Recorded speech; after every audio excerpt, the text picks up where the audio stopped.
కు స్వాగతం. ఈనాటి ముఖ్యాంశాలు. పోలవరం అంచనాలను మించి దెబ్బతింది చంద్రబాబు. ఇంటింటా నైపుణ్య గణన. విజయవాడ మదర్సాలో బాలిక అనుమానాస్పద మృతి. ఘోర రోడ్డు ప్రమాదంలో 13 మంది మృతి. 103 ఏళ్ల సూపర్ హీరో సేనాపతి కథే భారతీయుడు 2. నీట్ లీకేజీ కేసులో జార్ఖండ్ ప్రిన్సిపల్ అరెస్టు.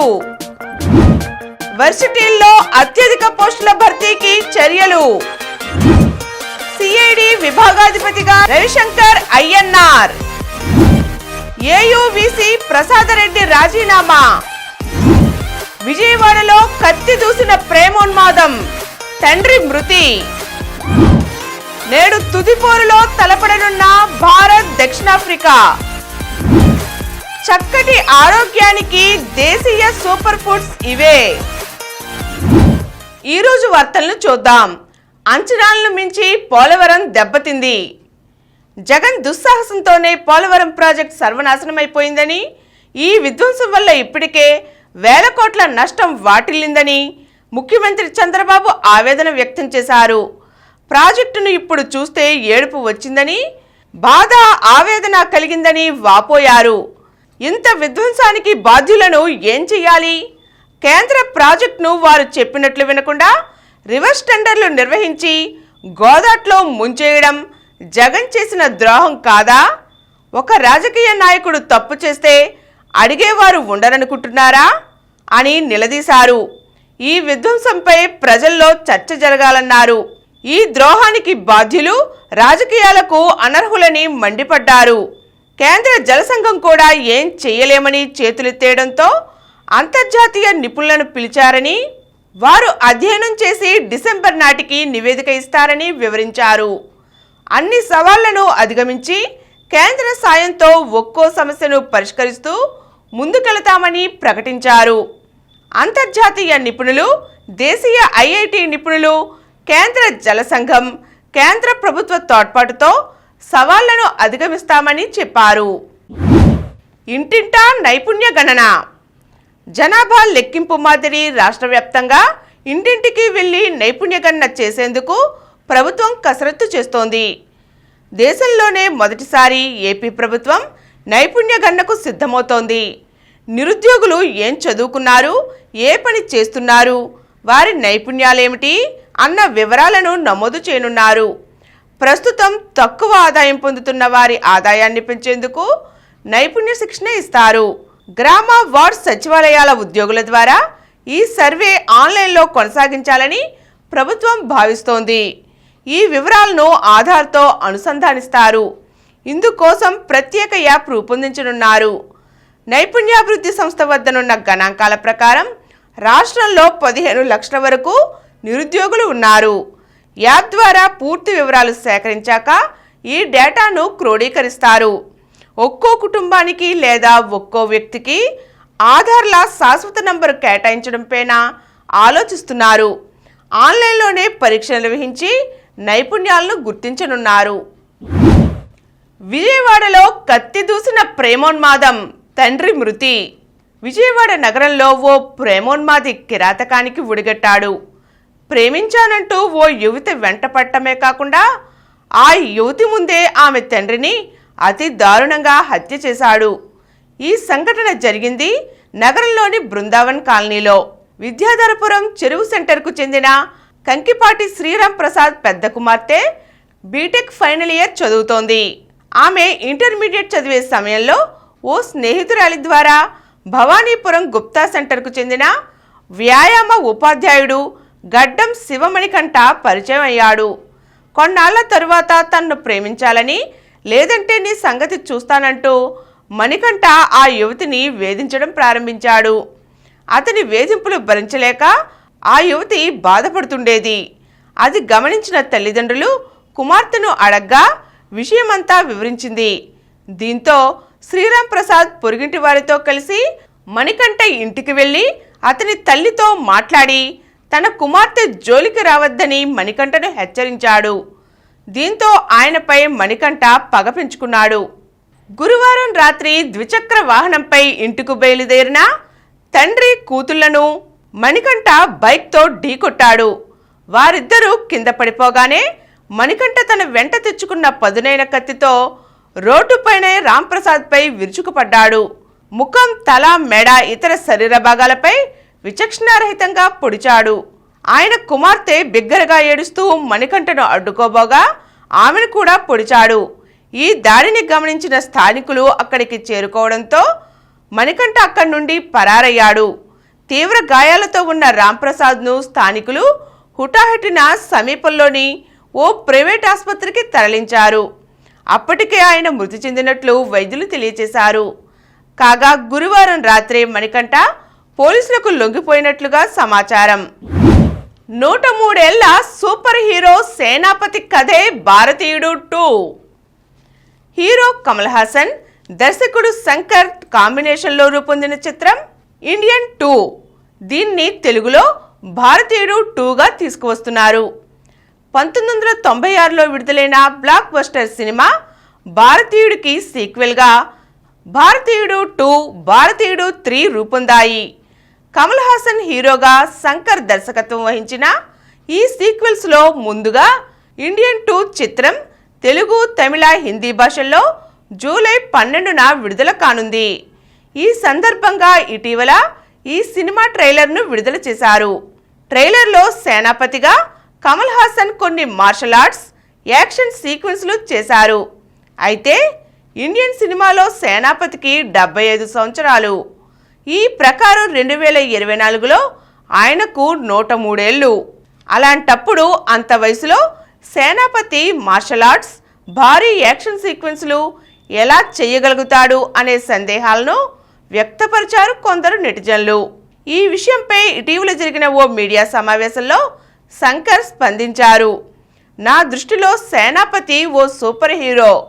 భారతీయుడు కథ రాసుకున్నప్పుడు సేనాపతిని ఓ స్వాతంత్ర సమరయోధుడిగా చూపించాలని అప్పుడు సేనాపతికి 75 ఏళ్లుగా నిర్ణయించాం. అప్పుడు సీక్వెల్ ఆలోచన లేదు. ఇప్పుడు భారతీయుడు 2లో చైనా మార్షల్ ఆర్ట్స్ ఫైటర్గా సేనాపతి కనిపిస్తాడు. అత్యధిక వయసు కలిగిన ఫైటర్స్ చైనాలో ఉన్నారు. 108 ఏళ్ల లూ జీజియన్ అనే చైనా మార్షల్ ఆర్ట్స్ ఫైటర్ ఇప్పటికీ యాక్టివ్గా ఉన్నారు. వారి సాధన, క్రమశిక్షణ వారిని అలా తీర్చిదిద్దుతోంది. సేనాపతి కూడా అలాంటి వాడే అని చెప్పుకొచ్చారు. ఈ చిత్రంలో కాజల్ అగర్వాల్, రకుల్ ప్రీత్ సింగ్, సిద్ధార్థ్, బాబీ సింహ, ఎస్జే సూర్య, గుల్షన్ గ్రోవర్ కీలక పాత్రల్లో నటించారు. ఘోర రోడ్డు ప్రమాదంలో 13 మంది మృతి. మధ్య కర్ణాటకలోని హవేరి జిల్లాలో జరిగిన ఘోర రోడ్డు ప్రమాదంలో 13 మంది మృతి చెందారు. మరో 4 తీవ్రంగా గాయపడ్డారు. క్షతగాత్రుల్లో 2 పరిస్థితి విషమంగా ఉంది. బ్యాడగి తాలూకా గుండేనహల్లి సమీపంలో బెంగళూరు పూణే జాతీయ రహదారిపై శుక్రవారం వేకువజామున ఈ ప్రమాదం సంభవించింది. ఆ సమయంలో పొగమంచు దట్టంగా అలుముకుంది. దాంతో రోడ్డు పక్కన నిలిపి ఉన్న లారీని గమనించకుండా ప్రయాణికుల వాహనం వెనక నుంచి వచ్చి ఢీకొట్టింది. మృతులంతా శివమొగ్గ జిల్లా భద్రావతి సమీపంలోని ఎమ్మెహట్టి గ్రామానికి చెందినవారే. వీరంతా సమీప బంధువులు కూడా. వర్సిటీల్లో అధ్యాపక పోస్టుల భర్తీకి చర్యలు. విశ్వవిద్యాలయాల్లో అధ్యాపక పోస్టుల భర్తీకి చర్యలు తీసుకోవాలని విద్యాశాఖ మంత్రి నారా లోకేష్ అధికారులను ఆదేశించారు. సచివాలయంలో శుక్రవారం కళాశాలలు, విశ్వవిద్యాలయాలు చేపట్టవలసిన మార్పులు, ప్రమాణాల మెరుగుదలకు తీసుకోవలసిన చర్యలపై అధికారులతో చర్చించారు. ఈ సందర్భంగా లోకేష్ మాట్లాడుతూ న్యాయ వివాదాలను పరిష్కరించి వర్సిటీల్లో అధ్యాపక పోస్టుల భర్తీకి చర్యలు తీసుకోవాలి. విశ్వవిద్యాలయాల రేటింగ్ పెంచేందుకు ప్రణాళికాబద్ధంగా చర్యలు చేపట్టాలి. డిగ్రీ కళాశాలల్లో అధ్యాపక బదిలీలు పారదర్శకంగా జరగాలి. గత 10 ఏళ్లలో డిగ్రీ కళాశాలల్లో ప్రవేశాల వివరాలపై నివేదిక ఇవ్వాలి. విద్యా ప్రమాణాలను పెంచేందుకు తగిన చర్యలను అన్నింటినీ తీసుకోవాలని సూచించారు. నీట్ లీకేజీ కేసులో Jharkhand principal arrest. NEET UG ప్రశ్నపత్రం లీకేజీ కేసుకు సంబంధించి జార్ఖండ్లోని హజారీబాగ్లో ఓ పాఠశాల ప్రిన్సిపల్ వైస్ ప్రిన్సిపల్ను సిబిఐ శుక్రవారం అరెస్ట్ చేసింది. హజారీబాగ్ నగరంలో నీట్ పరీక్ష నిర్వహణకు స్థానిక ఒయాసిస్ స్కూల్ ప్రిన్సిపల్ ఎక్సానుల్ సమన్వయకర్తగా వ్యవహరించారు. Vice principal Imtiyaz Alam NTA observer. Oasis స్కూల్లో ఏర్పాటు చేసిన పరీక్షా కేంద్రం సమన్వయకర్తగా ఆయన వ్యవహరించారని సిబిఐ అధికారులు వెల్లడించారు. వారిద్దరిని పూర్తి స్థాయిలో ప్రశ్నించిన అనంతరం అరెస్టు చేసినట్లుగా వివరించారు. ఇదే కేసులో జిల్లాకు చెందిన మరో 5గురిని ప్రశ్నిస్తున్నట్లుగా తెలిపారు. విజయవాడ మదర్సాలో బాలిక అనుమానాస్పద మృతి. విజయవాడ అజిత్ సింగ్ నగర్లోని లూనా సెంటర్లోని ఓ మదర్సాలో శుక్రవారం ఉదయం బాలిక కరిష్మా అనుమానాస్పద స్థితిలో చనిపోయింది. బాలిక తల్లిదండ్రులు, పోలీసులు, వైద్యాధికారుల వివరాల మేరకు కృష్ణా జిల్లా గుడ్లవెల్లేరు మండలం అంగలూరుకు చెందిన కరిష్మా 7వ తరగతి పూర్తి చేసింది. 3 ఏళ్ల అరబిక్ కోర్సు చదివేందుకు ఏడాది కిందట మదర్సాలో చేరింది.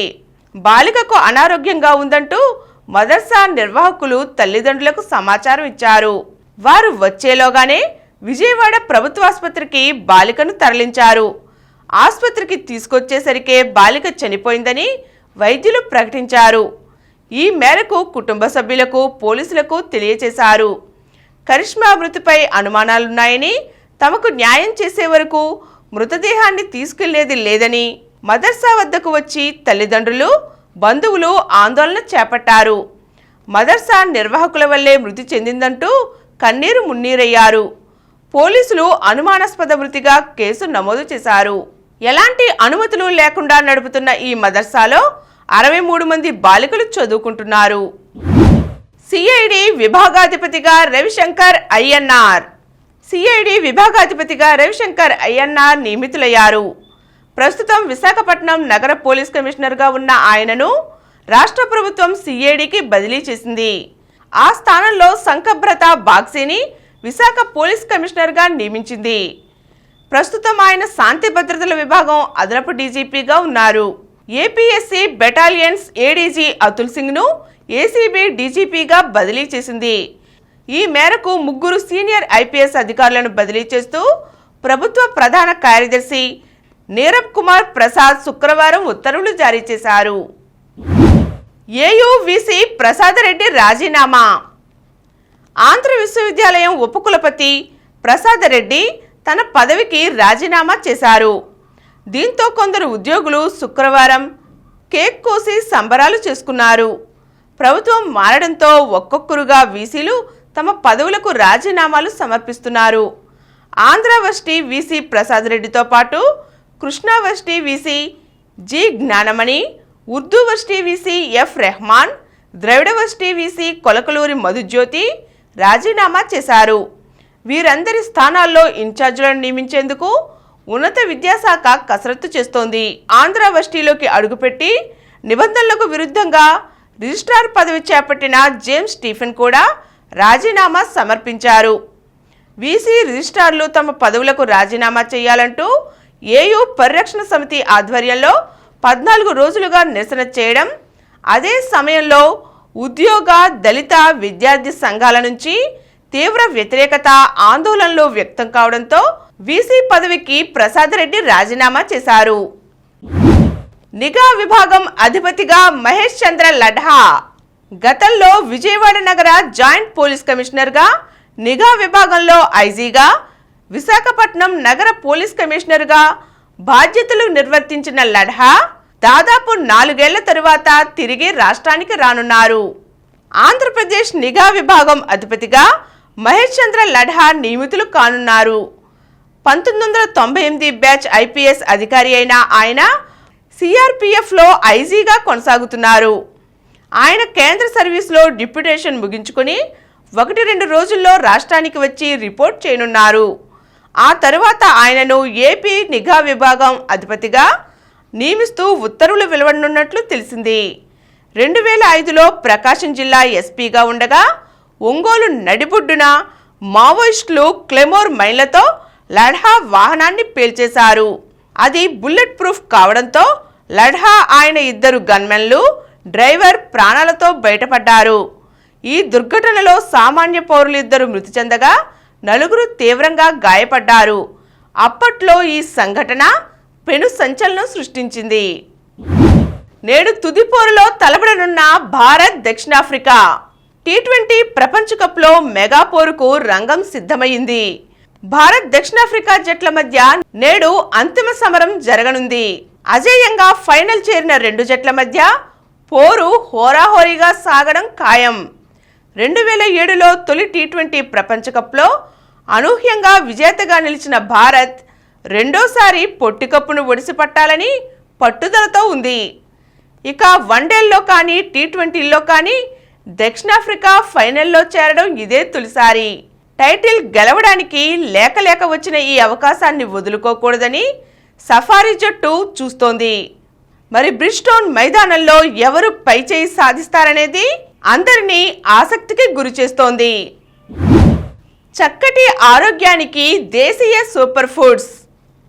ఆహార ప్రపంచంలో అత్యుత్తమమైనవిగా సూపర్ ఫుడ్స్కి పేరు.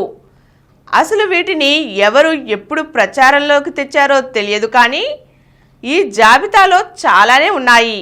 అయితే ఉసిరి, అవకడో, పాలకూర, మునగ, మాకా వంటివి ఎక్కువగా ఆదరణ పొందుతున్నాయి. వీటిల్లో విటమిన్లు, ఖనిజాలు, యాంటీ ఆక్సిడెంట్లు, వివిధ పోషకాలు పుష్కలంగా ఉంటాయి. అయితే అదే స్థాయిలో న్యూట్రియంట్లను నింపుకున్న దేశీయ సూపర్ ఫుడ్స్ మరికొన్ని ఉన్నాయి. అవేమిటంటే మునగాకు. ఇందులో కీలక విటమిన్లు, యాంటీ ఆక్సిడెంట్లతో పాటు తక్షణ శక్తిని అందించే గుణాలు ఎక్కువే. అందుకే మునగను పోషకాల పవర్ హౌస్ అని పిలుస్తారు. సబ్జా గింజలు. చియా సీడ్స్కు బదులుగా సబ్జా గింజలు కూడా అన్ని పోషకాలను కలిగి ఉన్నవే. సాధారణంగా చియా సీడ్స్ ఖరీదు ఎక్కువ. దానికి బదులుగా సబ్జా గింజలు దేశీయ సూపర్ ఫుడ్గా పనిచేస్తాయి. వీటిలో ఎక్కువ ప్రోటీన్, తక్కువ క్యాలరీలు ఉండటంతో పాటు ఇవి ఒంట్లోని వేడిని నియంత్రించడంలో ఎంతగానో దోహదపడతాయి. తక్షణ శక్తిని అందిస్తాయి. ఈ గింజల్లోని ఐరన్, ఫైబర్ జీర్ణ వ్యవస్థ పనితీరును మెరుగుపరుస్తాయి. అలాగే పాలకూర. పాలకూరలో శక్తివంతమైన యాంటీ ఆక్సిడెంట్లు, ఖనిజాలు పుష్కలంగా ఉంటాయి. దీన్ని తింటే పోషకాల లేమి ఇబ్బంది తగ్గుతుంది. ముతక గోధుమ రవ్వ. ఇందులో మెగ్నీషియం, ఐరన్, బి విటమిన్లతో పాటుగా ప్రోటీన్, ఫైబర్, పలు రకాల ఖనిజ లవణాలు దండిగా ఉంటాయి. క్వినోవా లానే ముతక గోధుమ రవ్వ కూడా 9 ముఖ్యమైన అమైనో ఆమ్లాలతో కూడిన పూర్తి ప్రోటీన్ ఆహారం. దీనిని సూపర్ ఫుడ్గా పిలుస్తారు. ఇక ఉసిరి. విటమిన్ సి నిల్వల్లో ఉసిరి మెండైనది. ఉసిరిలో anti inflammatory, anti bacterial, anti viral లక్షణాలు మంచి ఆరోగ్యానికి ఎంతగానో సహాయపడతాయి. ఇప్పుడు కొన్ని సంక్షిప్త వార్తలు చూద్దాం. పార్లమెంట్లో నీట్ రగడ. పరీక్షలో అక్రమాలపై వెంటనే చర్చించాలని విపక్షాల డిమాండ్. అంగీకరించని లోక్సభ స్పీకర్, రాజ్యసభ చైర్మన్. ఉభయ సభలు పలుమార్లు వాయిదా. వాయవ్య బంగాళాఖాతంలో అల్పపీడనం. వాయవ్య బంగాళాఖాతంలో శుక్రవారం అల్పపీడనం ఏర్పడింది. దీంతో వచ్చే 3 రోజులు కోస్తాంధ్ర, రాయలసీమల్లో వర్షాలకు అవకాశం ఉన్నట్లుగా భారత వాతావరణ విభాగం తెలియజేసింది. రేపే జవహర్ రెడ్డి పదవీ విరమణ. పూనం సహా మరో 2 ఐఏఎస్లు కూడా. గత ప్రభుత్వంలో ప్రభుత్వ ప్రధాన కార్యదర్శిగా పనిచేసిన కెఎస్ జవహర్ రెడ్డి రేపు పదవీ విరమణ చేయనున్నారు. పూనం మాలకొండయ్యతో పాటుగా పౌర సరఫరాల శాఖ కమిషనర్ హనుమంతు అరుణ్ కుమార్, ఐఏఎస్ అధికారి కె వెంకటరమణారెడ్డిలు కూడా ఈ నెల 30న పదవీ విరమణ చేయనున్నారు. షఫాలి విశ్వరూపం. భారత మహిళా క్రికెటర్ల మజాకా అన్నట్లుగా దక్షిణాఫ్రికా మహిళల జట్టుతో చెన్నైలో ఆరంభమైన ఏకైక టెస్టును టీమిండియా రికార్డుల జడివానతో తడిపేసింది. ఫాస్టెస్ట్ డబుల్ సెంచరీ, తొలి వికెట్కు అత్యధిక భాగస్వామ్యం, ఒకే రోజు అత్యధిక జట్టు స్కోరు, ఒకే ఇన్నింగ్స్లో అత్యధిక 6లు. ఇలా ఒకటేమిటి, అన్నీ కలగలిపి అతివల క్రికెట్లో అపూర్వ రికార్డులు నమోదయ్యాయి. డాషింగ్ ఓపెనర్ షఫాలి వర్మ 197 బంతుల్లో 205 పరుగులు చేసింది. స్మృతి మందాన సెంచరీ చేయగా భారత మహిళా జట్టు తొలి రోజు ఆట ముగిసేసరికి 98 ఓవర్లలో 4 వికెట్ల నష్టానికి 525 పరుగుల భారీ స్కోరును నమోదు చేసింది.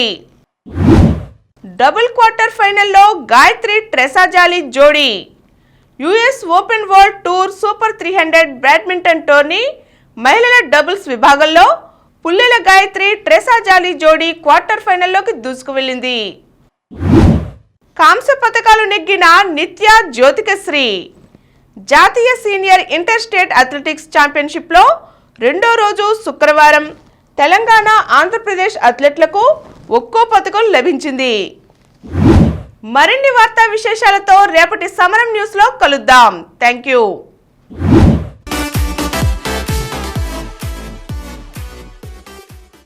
ప్రతిరోజు వార్తా విశేషాల కోసం అనతి కాలంలోనే 20 కోట్ల వ్యూస్ సాధించిన డాక్టర్ సమరం మల్టీ ఛానల్ నెట్వర్క్ సమర్పించు సమరం న్యూస్ ఛానల్కు సబ్స్క్రైబ్ చేయండి, లైక్ చేయండి, మీ ఫ్రెండ్స్కి షేర్ చేయండి. అలాగే ప్రక్కనున్న గంట సింబల్ని ప్రెస్ చేయడం మర్చిపోకండి. Please download Samaram Channels app from Google Play Store and watch your favorite channels. Click the bell icon and subscribe to the channels.